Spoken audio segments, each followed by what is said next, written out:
का आज के एग्जाम साथियों, आज की शिफ्ट आपकी हो चुकी है। तो जो क्वेश्चंस आपके पूछे गए साथियों आज के शिफ्ट्स में, तो वो क्वेश्चंस मैं आपके सामने ले रहा हूं साथियों। और सबसे ज्यादा साथियों इस वीडियो का फायदा उन लोगों को देखने को मिलेगा जिनका पेपर साथियों अब आगामी शिफ्ट में होने वाला है। तो मैं कहूंगा साथियों यही सेम टू सेम पैटर्न अपनाया जाएगा आगे की शिफ्ट में भी, ठीक है ना। तो ये आप लोग क्वेश्चन देखिएगा और मुझसे पहले साथियों आप इन क्वेश्चंस के आंसर देने की कोशिश कीजिएगा। चलिए, तो पहला सवाल आपके स्क्रीन पर है। आपसे कह रहे कि साक्षी विश्वविद्यालय में जाना चाहती है, वह पूर्व दिशा में स्थित अपने घर से चलना प्रारंभ करती, यानी कि वो इस तरफ है, मान लीजिए कहीं पर, यहां पर है वो, है ना। वो पूर्व दिशा में स्थित है, अपने घर से चलना प्रारंभ करती है। तो वो चलना प्रारंभ करेगी, इस तरफ चलना प्रारंभ करेगी, ठीक है, और पूर्व तरफ है, ठीक है। एक चौराहे पर पहुंच जाती है, यानी कि मान लीजिए साथियों ये क्या है, ये एक चौराहा है। देखिए ये पूर्व दिशा होती है, तो वो पूर्व दिशा से चलना प्रारंभ करती है, यानी कि यहां से चलना प्रारंभ करेगी और एक चौराहे तक पहुंच जाती है।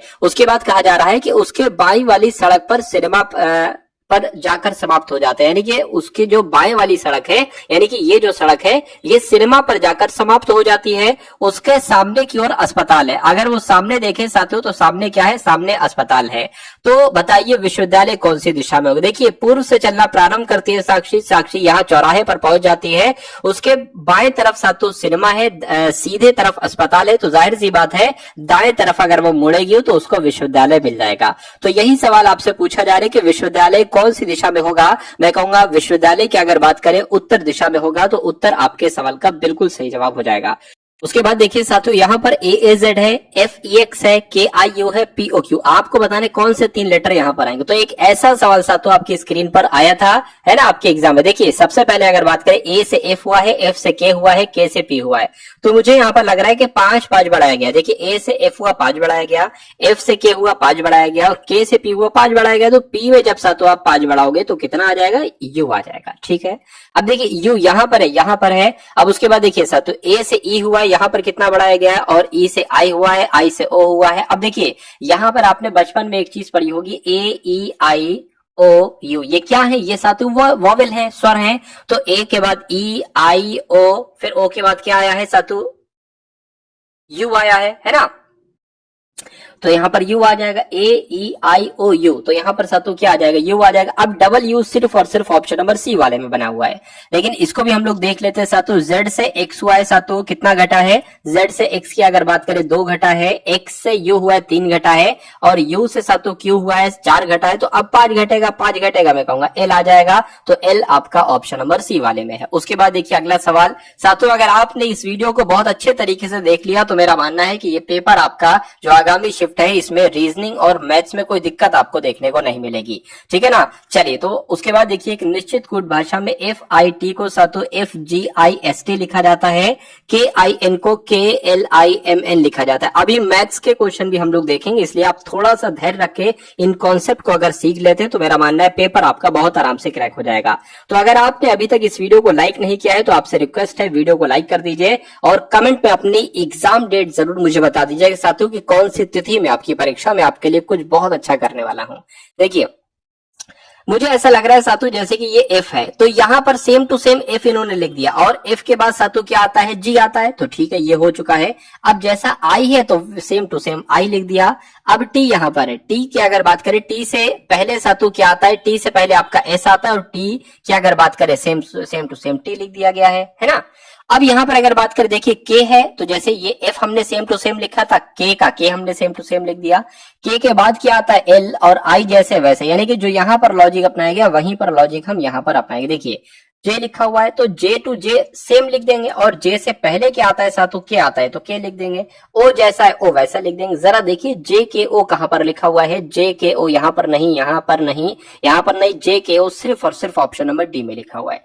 लेकिन इसको भी साथियों हम लोग देख लेते हैं। तो Y है, Y से पहले क्या आता है साथियों, X है, और सेम टू सेम यहां पर Y आ जाएगा। तो कुल मिला के X और Y ऑप्शन नंबर D में लिखा हुआ है। उसके बाद देखिए नेक्स्ट नंबर का क्वेश्चन आपकी स्क्रीन पर है। आपसे कहा जा रहा है कि विकुल रजत का भतीजा है। तो जैसे जैसे कहा जाए वैसे वैसे करते जाइए, आंसर तक आप खुद ब खुद पहुंच जाएंगे। देखिए रजत जो है ना ये विकुल का भतीजा, इसका मतलब क्या हुआ साथियों, विकुल का कोई भाई होगा, जाहिर सी बात है। मान लीजिए भाई उसका ये होगा और उस भाई का जो बच्चा होगा साथियों उसका नाम क्या होगा, सॉरी मैंने उल्टा बना दिया साथियों, है ना। देखिए यहाँ पर बहुत ध्यान से देखिए, यहाँ पर कहा जा रहा है कि रजत का भतीजा विकुल है, तो रजत होगा, है ना। रजत की अगर बात करें, रजत होगा और रजत का जो भाई होगा उसका जो बेटा होगा उसका नाम विकुल होगा।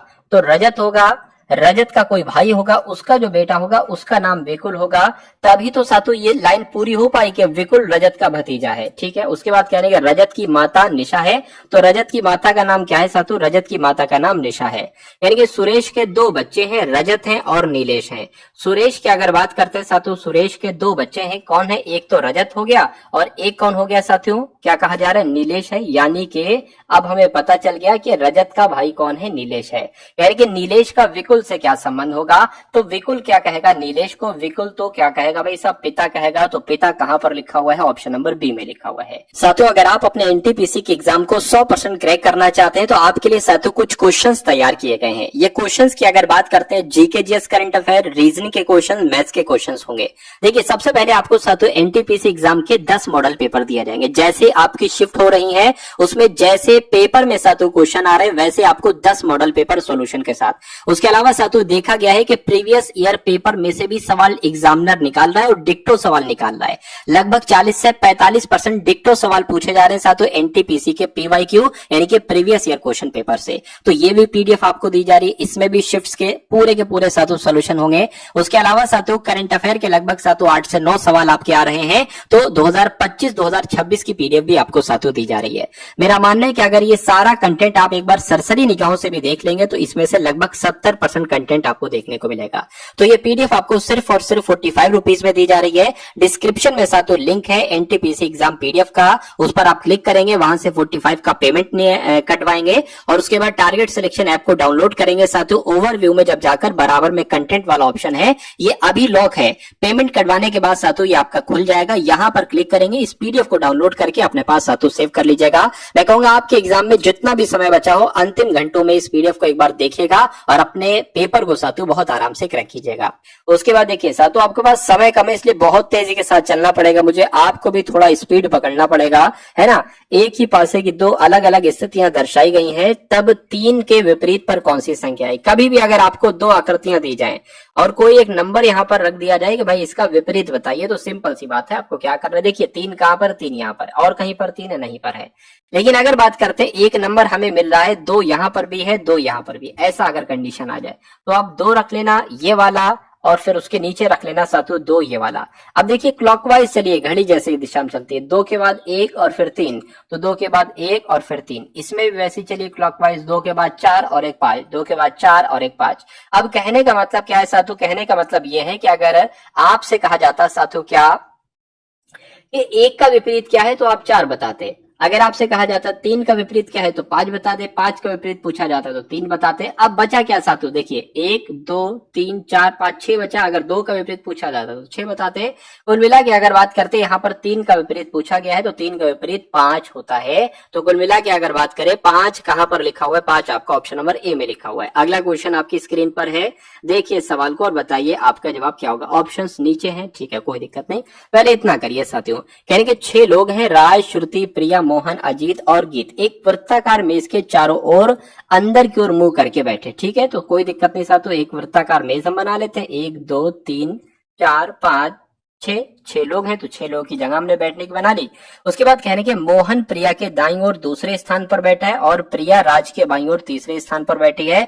अजीत मोहन के बाईं ओर दूसरे स्थान पर बैठा है और गीत मोहन के बगल में बैठी है। गीत के दाईं ओर चौथे स्थान पर कौन सा है, चलिए देखिए कोई दिक्कत नहीं, बहुत आसान है। मोहन प्रिया के दाईं ओर दूसरे स्थान पर बैठा है तो प्रिया को आप कहीं पर भी बैठा लीजिए। प्रिया की अगर बात करते हैं साथियों, प्रिया को आप यहां पर बैठा लीजिए। तो कहा जा रहा है साथियों प्रिया के दाईं ओर दूसरे स्थान पर कौन बैठा है, मोहन बैठा है। तो प्रिया का दाया क्या होगा, 1 2, मोहन यहां पर आपका हो जाएगा। तो प्रिया के दाईं ओर मोहन बैठा है, ठीक है हो गया। उसके बाद कहा जा रहा है और प्रिया राज के बाईं ओर बैठी, इसको अभी रोक दीजिए क्योंकि अभी हम नहीं, अच्छा प्रिया यहाँ पर हमें कॉमन मिल रही है, कोई दिक्कत नहीं, प्रिया और प्रिया। तो प्रिया जो है ना राज के बाईं ओर तीसरे स्थान पर बैठी है, तो पता राज कहां पर बैठेगा, राज यहां पर बैठेगा, तभी तो साथियों राज के बाएं से तीसरे स्थान पर प्रिया बैठी होंगी। 1 2 3, बिल्कुल सही, ये भी हो गया। उसके बाद कह रहे हैं कि मोहन के दाईं और दूसरे स्थान पर अजीत बैठा है। मोहन के दाईं और दूसरे स्थान पर अजीत बैठा है, यानी कि अजीत आपका यहाँ पर बैठा होगा। उसके बाद देखिए कहा जा रहा है कि और गीत मोहन के बगल में नहीं है। देखिए गीत मोहन के बगल में नहीं, यानी कि गीत यहाँ पर नहीं बैठेगा, तो खाली जगह सिर्फ यही है, गीत यहाँ पर बैठेगा, है ना। उसके बाद देखिए गीत के दाएं और चौथे स्थान पर कौन है, तो गीत के दाएं और चौथे स्थान पर कौन है, 1 2 3 4, चौथे स्थान पर साथियों कौन है, मैं कहूंगा राज है। तो राज कौन से ऑप्शन में है, राज आपका ऑप्शन नंबर बी वाले में है। अच्छा अगर बात करते हैं साथियों यहाँ पर कौन बैठेगा, यहाँ पर देखिए कुल मिला के साथियों 6 लोग थे, कितने लोग थे, 6 लोग हो गए, 5 आपने बैठा दिए, श्रुति बची है, तो श्रुति साथियों यहाँ पर बैठेंगे, सिंपल सी बात है। उसके बाद देखिए अगला सवाल आपकी स्क्रीन पर है, देखिए और बताइए आपका जवाब साथियों क्या होगा। आपसे कहा जा रहा है कि एक कक्षा में सचिन ऊपर से 7वें स्थान पर है, विकास ऊपर से 15वें स्थान पर है और कक्षा में नीचे से 21वें स्थान पर है, तो नीचे से सचिन का स्थान क्या होगा। अच्छा सचिन की सिर्फ हमें ऊपर से पता है कि क्या स्थान है, नीचे से हमें नहीं पता है, लेकिन हम सबसे पहले ये निकालेंगे कि टोटल उस पंक्ति में छात्र कितने हैं या उस कक्षा में टोटल छात्र कितने हैं, ये हमें पता चलेगा यहां से लेकर यहां तक में। आपसे कहा जा रहा है कि विकास ऊपर से 15वें स्थान पर है। विकास की अगर हम बात करते हैं तो विकास की अगर बात करें ये 15वें से ऊपर से 15वें स्थान पर है, और नीचे से सातु, नीचे से अगर बात करते हैं ना सातु, तो ये 21वें स्थान पर है। अब हम अगर कभी भी आपको कोई एक व्यक्ति का ऊपर से स्थान और नीचे से स्थान पता चल जाए या प्रश्न में दे हो, तो साथियों आपको कुल छात्रों की संख्या पता चल जाती है ना। कैसे निकालते हो, ये नंबर आपस में जोड़ दो, 15 + 21 आपस में जोड़ दो, सिर्फ उसमें से 1 घटा दो, वो कुल छात्रों की संख्या होगी साथियों। देखिए 21 में से 21 15 कितना हो जाएगा साथियों, अगर बात करते हैं 21 में से 1 जाएगा कितना हो जाएगा, 20 हो जाएगा, और फिर कितना आ जाएगा 20 30 और 35 आ जाएगा, यानी कि कुल छात्रों की संख्या अगर 35 है। अब देखिए अब सचिन पर आ जाइए, कहा जा रहा है साथियों कि सचिन ऊपर से जो है ना वो कौन से नंबर का है, सचिन ऊपर से 7वें नंबर का है ना। और टोटल छात्रों की संख्या कितनी है साथियों, टोटल छात्रों की संख्या की अगर हम बात करें तो साथियों 35 है। तो बताइए सचिन नीचे से कौन से स्थान पर होगा, ये बात आपसे पूछी जा रही, कोई दिक्कत नहीं, बहुत आराम से देखिए सर, इसमें वही करेंगे, इन दोनों नंबर्स को माइनस कर लें, यानी कि 35 में से अगर 7 जाता है ना, और उसके बाद साथियों 1 उसमें प्लस कर लीजिए, तो ये 28 बचेगा प्लस 1 आपका 29 हो जाएगा। यानी कि अगर सचिन ऊपर से 7वां है और टोटल लोगों की संख्या 35 है, तो नीचे से उसकी रैंक 29वीं होगी। 29 कहां पर लिखी हुई है, 29 आपके ऑप्शन नंबर ए में लिखी हुई है। अगला सवाल आपकी स्क्रीन पर है, देखिए इस सवाल को और बताइए आपका जवाब क्या होगा। आपसे कह रही कि रश्मि मोनिका से कद में छोटी, देखिए जैसे जैसे कहा जाए वैसे वैसे हम करते जाएंगे।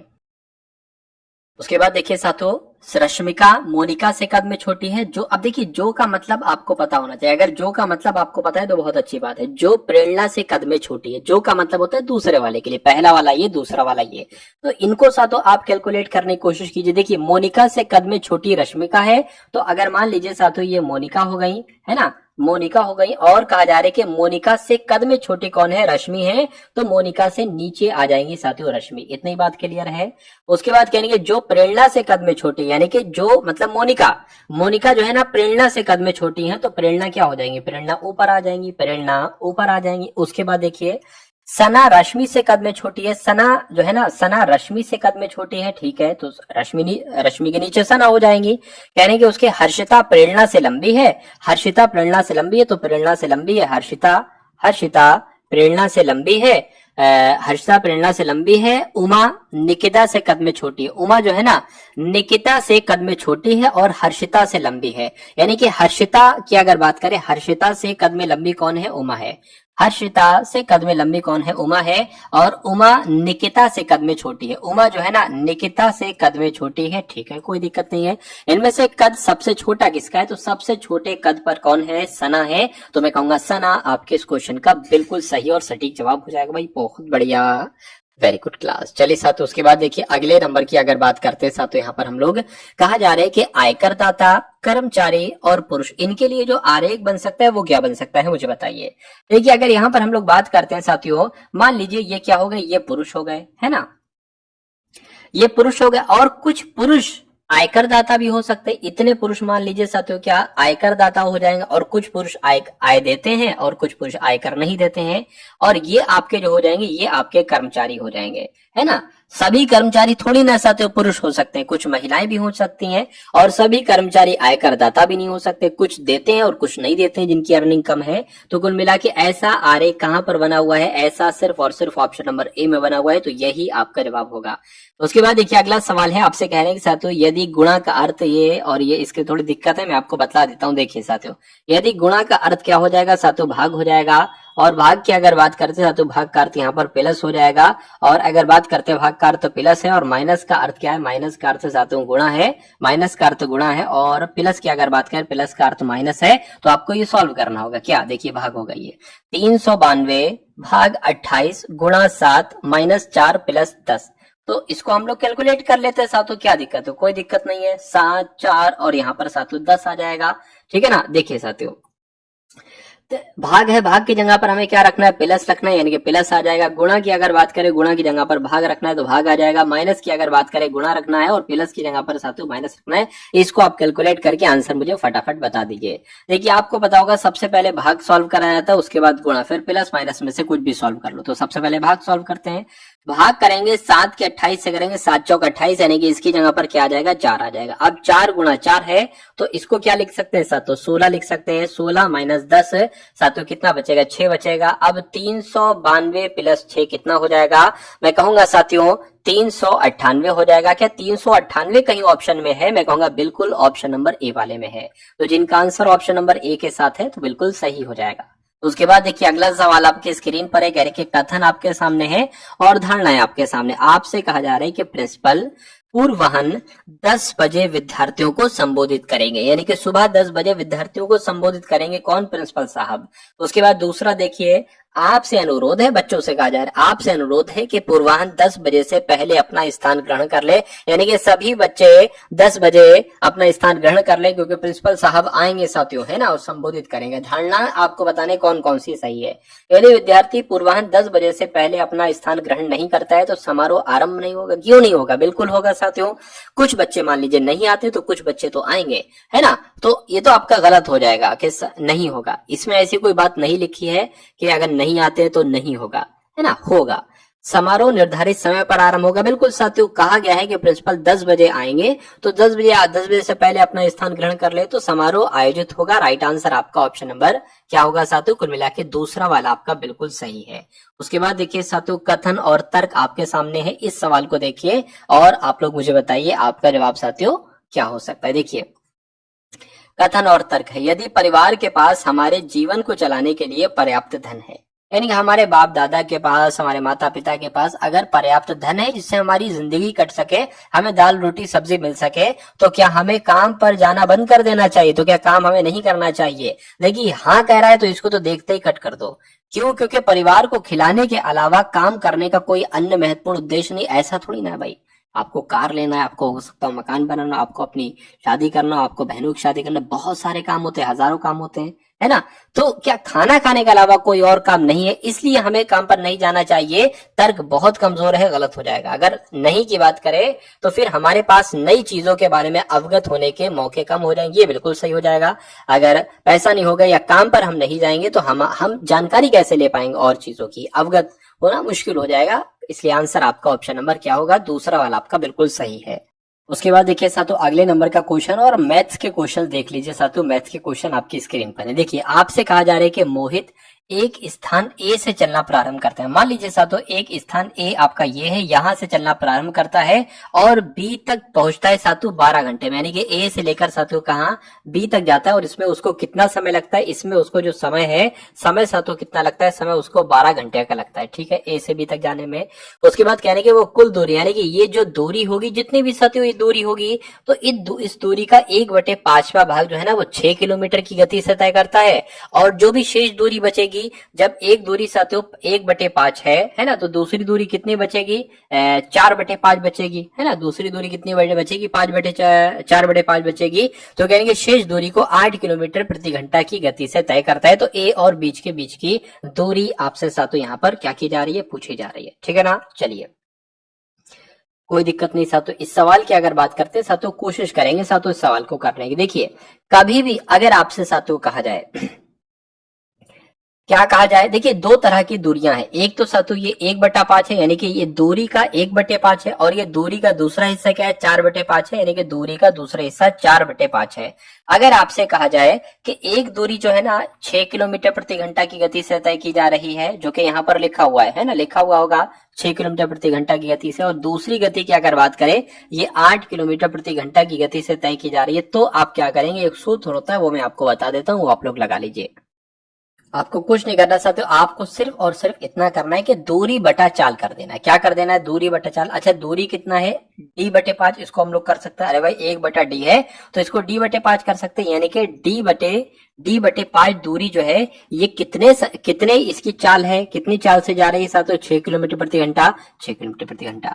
उसके बाद देखिए साथियों दूसरी दूरी क्या है, 4d/5 है, दूसरी दूरी क्या है 4d/5 है, इसकी चाल क्या है, इसकी 8 किलोमीटर प्रति घंटा है, ठीक है।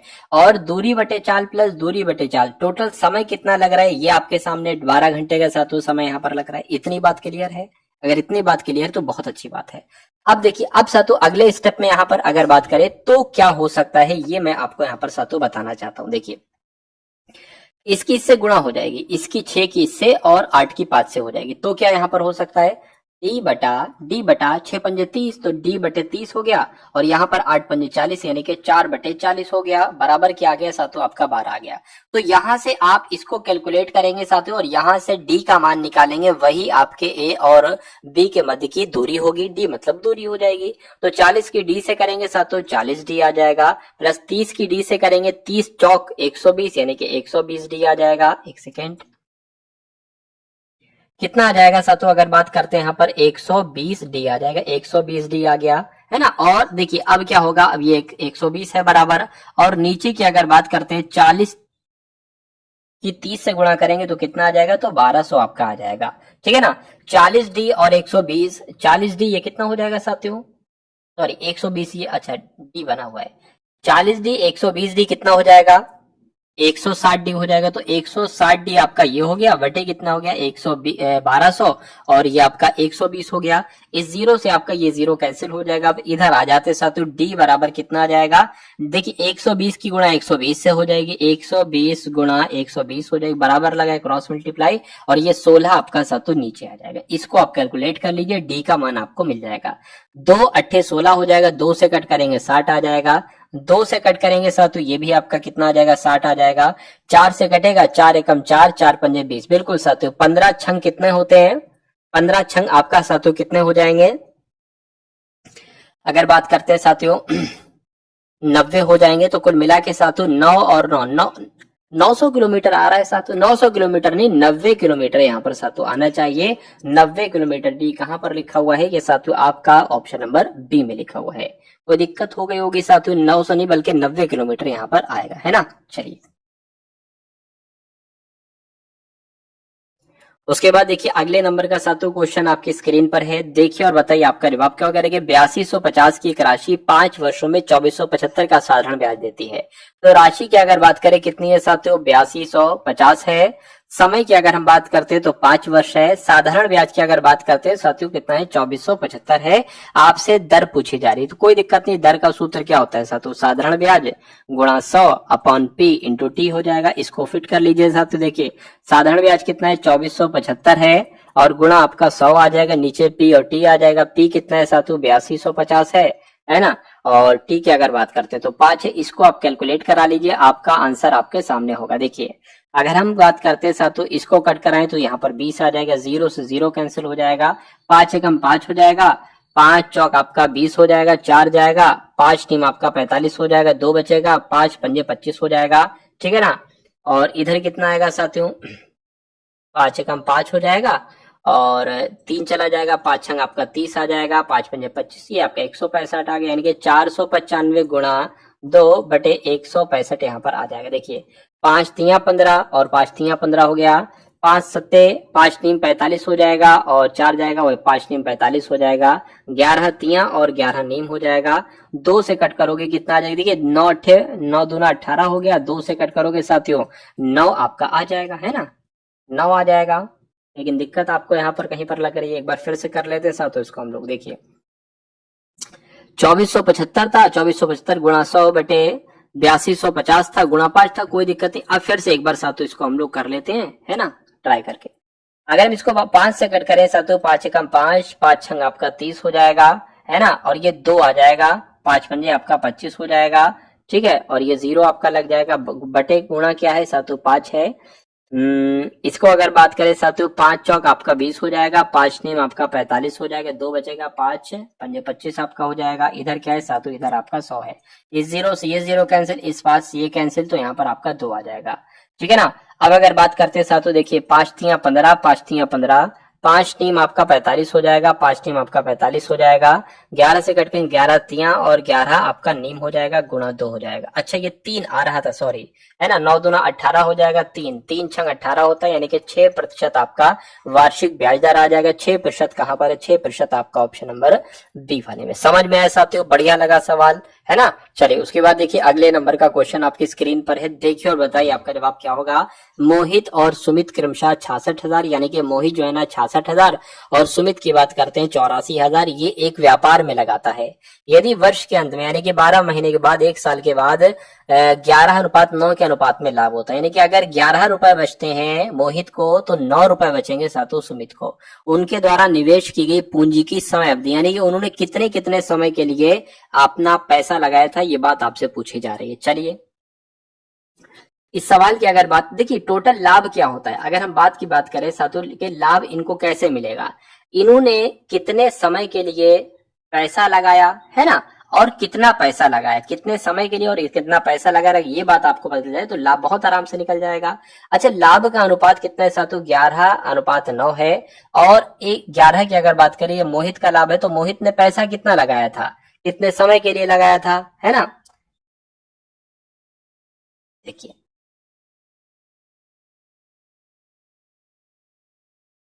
अगर बात करते हैं साथों, इन्होंने जो पैसा लगे, लाभ आपका ये हुआ, ठीक है ना।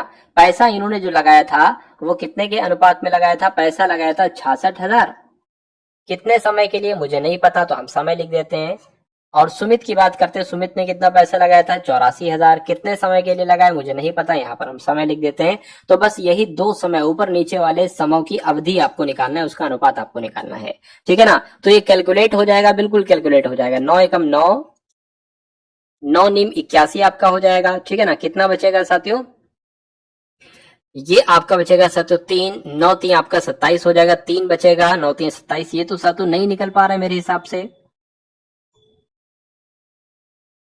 नहीं निकल पा रहा है साथियों, तो रुक जाइए, दूसरा काम कर लीजिए, जब तक जो और कुछ कट रहा है साथियों वो उसको कट कर लीजिए। देखिए इसको नहीं कट रहा है ना, तो रुक जाइए।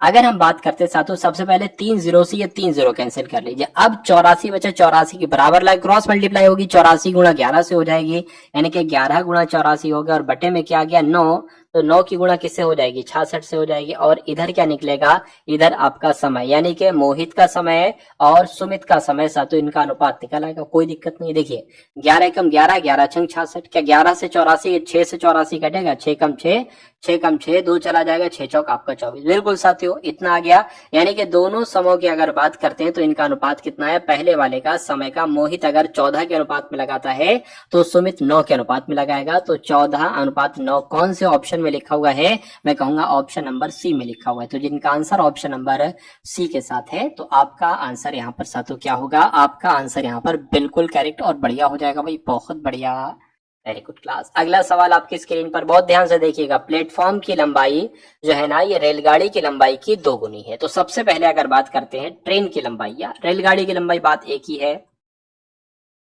रेलगाड़ी की लंबाई जो है ना, ये प्लेटफॉर्म की लंबाई से है ना, प्लेटफॉर्म की लंबाई से, तो प्लेटफॉर्म की लंबाई से 2 गुनी है, कोई दिक्कत नहीं। प्लेटफॉर्म की लंबाई जो है ना, ये रेलगाड़ी की लंबाई से 2 गुनी है, तो अगर रेलगाड़ी की लंबाई x है तो प्लेटफॉर्म की लंबाई कितनी हो जाएगी, 2x हो जाएगी। इतनी बात क्लियर है। यानी कि रेलगाड़ी की गति, यानी कि रेलगाड़ी की गति की अगर बात करते हैं या चाल की बात करते हैं, कितनी है, 144 किलोमीटर प्रति घंटा है। यदि रेलगाड़ी जो है ना, रेलगाड़ी ये प्लेटफॉर्म को 30 सेकंड में पार करती है, यानी कि समय कितना लेती है, अगर हम बात करते हैं साथियों समय की, तो समय यहाँ पर जो दिया गया है वो साथियों 30 सेकंड का समय दिया गया। तो प्लेटफॉर्म की लंबाई आपको बताना है कि प्लेटफॉर्म की लंबाई क्या है, कोई दिक्कत नहीं साथियों। देखिए सबसे पहले अगर हम बात करते हैं ना, अगर कभी भी ट्रेन, रेलगाड़ी, प्लेटफॉर्म वाला सवाल आता है तो दूरी हम किसको मानते हैं? दूरी हम मानते हैं साथियों रेलगाड़ी को, है ना, रेलगाड़ी को प्लस प्लेटफॉर्म को। इतना अगर आपको ज्ञात कर लिया तो बहुत अच्छी बात है ना। चलिए कोई दिक्कत नहीं। तो दूरी की अगर बात करते हैं, आपने सूत्र पढ़ा होगा साथियों, दूरी बराबर क्या होता है? चाल गुणा समय। लेकिन यहाँ पर साथियों समय बराबर क्या होता है? चाल गुणा समय बराबर क्या होता है? दूरी बटे चाल। तो कोई दिक्कत नहीं। दूरी कितनी निकलेगी? रेलगाड़ी की लंबाई प्लस प्लेटफॉर्म की लंबाई यानी कि x + 2x, ये क्या हो गई? ये आपकी हो गई दूरी। दूरी बटे चाल। चाल कितनी है साथियों? 144 है। तो चाल को मीटर प्रति सेकंड में बदलना है तो 5/18 से हमेशा गुणा कराते हैं। अगर कोई भी किलोमीटर प्रति घंटे में चाल होती है, मीटर प्रति सेकंड में बदलते हैं तो 5/18 से गुणा कराते हैं। समय कितना है साथियों? समय आपका 30 सेकंड है। बस आपको इसको कैलकुलेट करना है। देखिए 18 × 144 हो जाएंगे, 8 × 5 = 40 हो जाएंगे, 40 × 30 से हो जाएंगे, यानी कि ये क्या हो जाएगी? ये 3x हो जाएगा। और ये कितना हो जाएगा? ये 8 × 5 = 40 हो जाएंगे, 4 × 3 = 12, यानी कि ये आपका 1200 हो जाएगा। x बराबर कितना बचेगा? 1200 बटे 3 बचेगा। 3 चौक आपका 12, यानी कि 400 आ जाएगा। तो मैं कह सकता हूं कि प्लेटफॉर्म की लंबाई कितनी होगी साथियों? 400 होगी। 400 कहां पर लिखा हुआ है? ऑप्शन नंबर डी में लिखा हुआ है।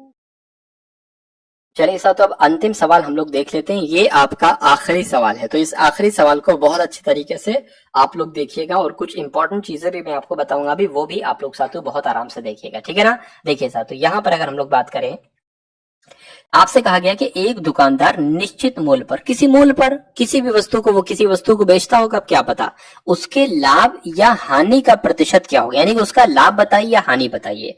यदि उसे निश्चित मूल्य के 75% पर बेचकर उसे 10% का नुकसान होता है, यानी कि 10% का नुकसान हो रहा है। मान लीजिए साथियों उसका मूल्य कितना होगा? 100 रुपए है ना, और उसका नया विक्रय मूल्य कितना है? 75 रुपए, यानी कि 75 रुपए में साथियों जब बेचता है तो 10% का उसको नुकसान होता है। 10% का उसको नुकसान होता है, यानी कि वो वस्तु 90% में बेची जा रही होगी। तो जब वस्तु 90% में बेची जा रही है तो वो 75 रुपए में बेची जा रही है। तो इसका जरा 100% साथियों निकाल लीजिए, कितना हो जाएगा? 75 बटे 90, ये 1% की वैल्यू आएगी। 100 से गुणा कर लेंगे, ये आपकी 100% की वैल्यू आ जाएगी।